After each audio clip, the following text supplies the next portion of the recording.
Time doesn't function like it's supposed to when you work retail. Seconds feel like minutes, and minutes feel like hours. Scientists have it wrong. It doesn't work, it stands still sometimes. Stephen Hawking never worked in a shoe shop.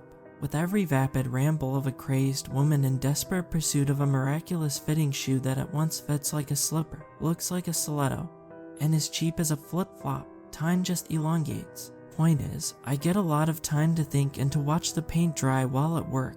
I hadn't been at the gig for long, but I had already become disillusioned with the trajectory of mankind. It'll do that to you, retail. I remember the day when I first noticed it. It was a regular Tuesday.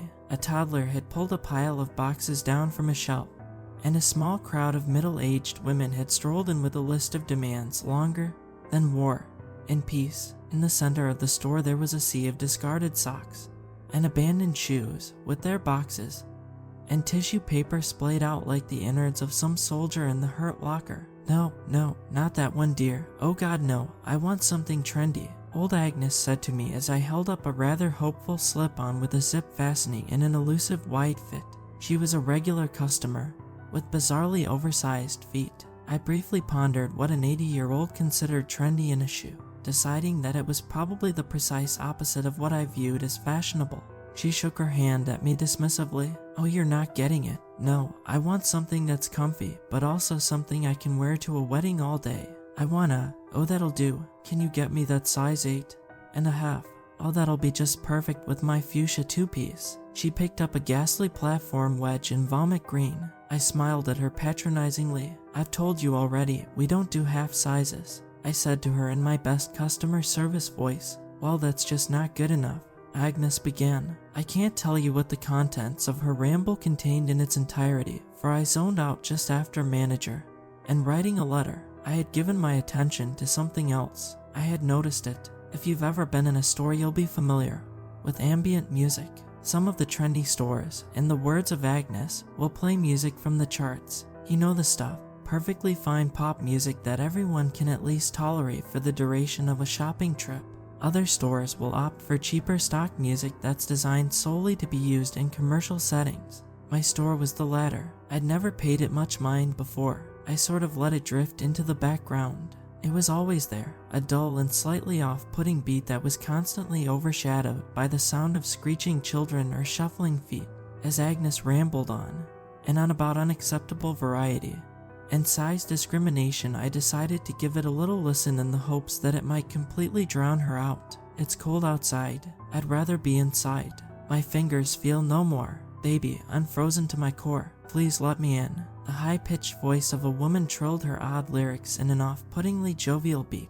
Agnes was now red in the face and was wagging her purple-tipped finger at me. I'm close to the edge. Please pull me off the ledge. My blood has turned to ice. Baby, how it must be nice to live your life inside. I felt my brows knit together, and I pondered the meaning of the lyrics and the twisted mind that had concocted them. So deep in thought I was that I hadn't noticed that Agnes had stopped speaking. So, you idiot, what do you say? Do you have these in a size 9 or not? I'll need them in mustard, or it just won't do at all. Agnes sniffed at me. We don't have any size 9s in store, Agnes, as I reminded you last week when you asked, I said. Sensing her next request, I cut her off with a calming hand. How about I get you my manager? If you'd please just wait a minute. My legs are black. It's heat I lack. I have half a mind to stop being kind. Agnes is back. She's causing a bit of a fuss, I said to my manager. He shuffled his feet, and with a great heave and groan pulled himself off his seat.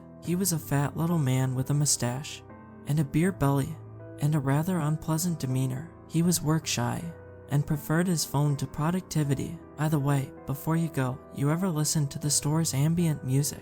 Some of the lyrics are messed up, man. Can't say I've paid it much mind before, he said to me, shrugging his shoulders. I asked my colleagues if they'd noticed before, but none of them had either. It didn't seem like anyone cared, and why would they? It was crap license-free music designed with the sole intent of making the place seem more lively than it was. But I couldn't unhear it. Put it in my heart, that big glass shard, then bake me into a tart. Use my fat as lard. Render it down. I promise I won't frown. It was unhinged. Every song was more infuriatingly grim than the last. Who had written these songs? How had they wound up being played in a sad little shoe shop on the wrong side of Edinburgh? The questions haunted me. It was always women singing. Sometimes there would be a few women singing together, but there were never more than 2 at a time. Every song would be about dying in some horrendous way. My favorite was a little country-style track that always seemed to kick in just before closing. Bury me in peat and lime. It really ain't no big crime. I'll stink and rot, oh the grime. I do think it will take some time. It's just as well I'm past my prime. Just listen to it, it's disturbed, I said to Vanessa, the assistant manager. She was quite young for a management role, but was terribly kind and generous. She did most of the legwork in the store. It's awful. I think we should write to the big boss. You know, above Jonathan, this isn't acceptable. It's water that I want. I'm starting to look gaunt. My mouth is bone dry, and when I try to cry, there's burning in my eye.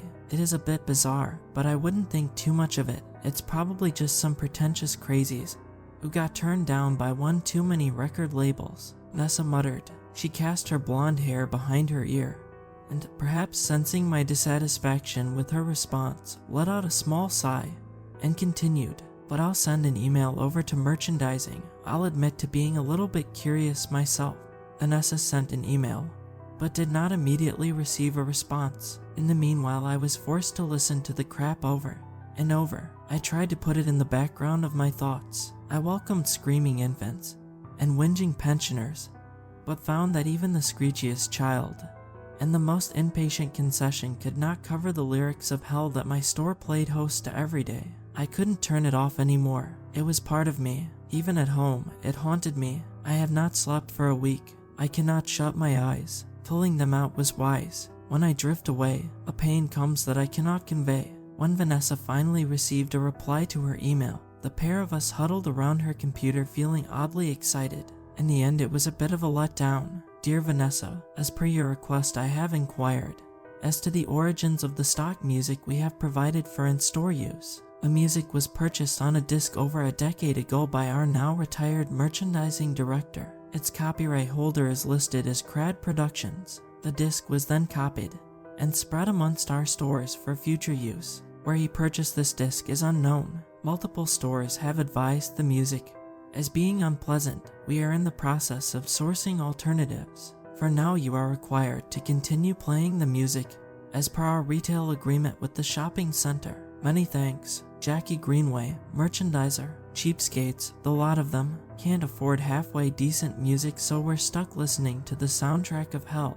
I grunted. Vanessa set to work googling the company name Crad Productions. She didn't find much at all, only that a little shed in the Glencoe Mountains had been listed as their headquarters, and that Crad was Gaelic for torture, which was certainly in keeping with the content of the music. Eventually, our company did replace the music. As it turns out, there were a few more people like me who had paid attention to the lyrics, and they had been complaining for over a decade. Upper management finally buckled and gave us classical music instead. Mozart and Beethoven were a distinct improvement over the torturous music.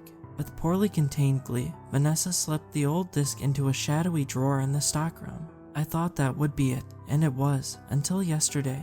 2 detectives came in yesterday. They were wearing suits and said they were from Scotland Yard. They wanted the disc. They slipped it into a little evidence bag and ignored the mess of our store. Jonathan seemed ambivalent. Vanessa was bemused. My colleagues didn't understand the magnitude of the moment, but I did. I knew. You see, I think a part of me always knew. There had always been something haunting about those songs. The voices would crack and break as if frightened or restraining tears. It happened to them, didn't it? He made them sing about what he did before he did it. The songs, they happened right. I grabbed the detective's arm before he left. He twisted around to look at me, both angry and perturbed. Please tell me. I've been listening to these women every day for a year. It happened, at least we think, the detective said, guiltily. Do you have him? The producer? I asked shakily. Sometimes you don't need words to answer a question. The detective simply turned around and walked off. He vanished into the crowds of the shopping center, and I felt an awful sinking feeling tug at my center. It happened. The pyres, the tarts, and the snow that was so bitingly cold. They were real. They lived and suffered and died, and I listened, a spectator to their agony. I felt dirty. I was a participant, whether I wanted to be or not. Maybe that's why he sold the CDs, to make us all a little part of his sick fantasy. Next time you're in a store, be careful not to listen to the music. You may not like what you hear.